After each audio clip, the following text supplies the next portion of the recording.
ముసాది అటు ఉరికేస్తా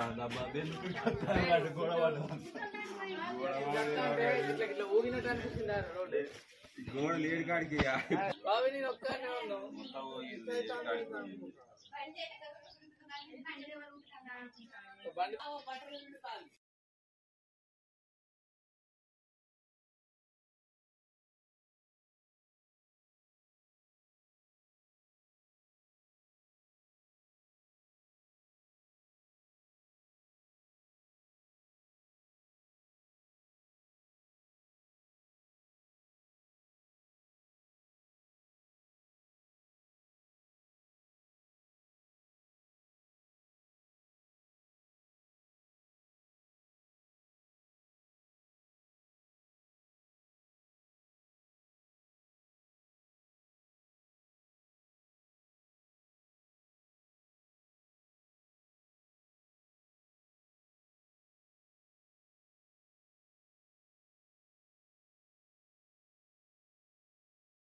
బెడ్ల వండుకొని స్టేటస్ పెడుతున్నా మొత్తం బెడ్లన్నీ అటు ఇటు ఊగుతున్నాయి.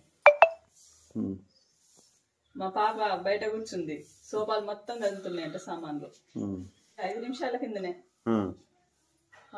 బెడ్ కింది పోదాం అనుకున్నదట, అదే సోఫా కింది పోదాం అనుకున్నదట చిట్టి. అటు నుంచి వచ్చింది అక్క మొత్తం కదులుకుంటా అంటుంది. అంతే ఇక షాక్ అయినాం. ఘోరంగా కదిలే బెడ్లు అయితే. అవన్నీ అమ్మాయి ఈడ కూర్చుంది, మేము బెడ్ లో ఉన్నాం. ఆయన లేపుతున్నా అనమాట, పాపకు కవర్ ఇచ్చేద్దురా అని లేపడానికి వెళ్ళి బెడ్ లో పడుకున్నా. మొత్తం కదిలింది అంతే. ఇంకా లేదు, అందరూ అక్కడ అక్కడ కుప్ప అయిపోయింది. మా ఇంటి వరకు వచ్చిందా మరి అంతటి వచ్చింది. 7:27 సుమారు 7:27 సుమారుకు కమలాపూర్లో ప్రజలంతా భయభ్రాంతులకు గురైనరు. ఇంట్లో ఉన్నటువంటి బోళ్ళు, తర్వాత ఇంట్లో ఉన్నటువంటి మొత్తం అందరూ కూడా భయభ్రాంతులతో బయటకు ఉరికొచ్చినటువంటి పరిస్థితి ఏర్పడ్డది. 2 సెకండ్లు భూకంపం వచ్చినట్టుగా భూకంపమే అని మేము అందరం కూడా బయటకు వచ్చినాం.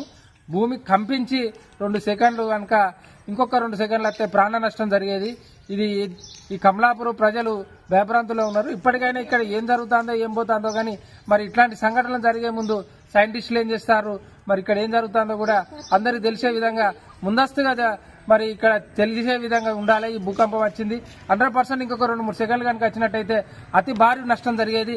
మరి ఈ భారీ నష్టానికి ఎవరు మూల్యం చెల్లించున్నో ఏం కాదో తెలియకపోయినా కానీ ఇప్పటికైతే ఇంకా ప్రజలు భయభ్రాంతులనే ఉన్నారు.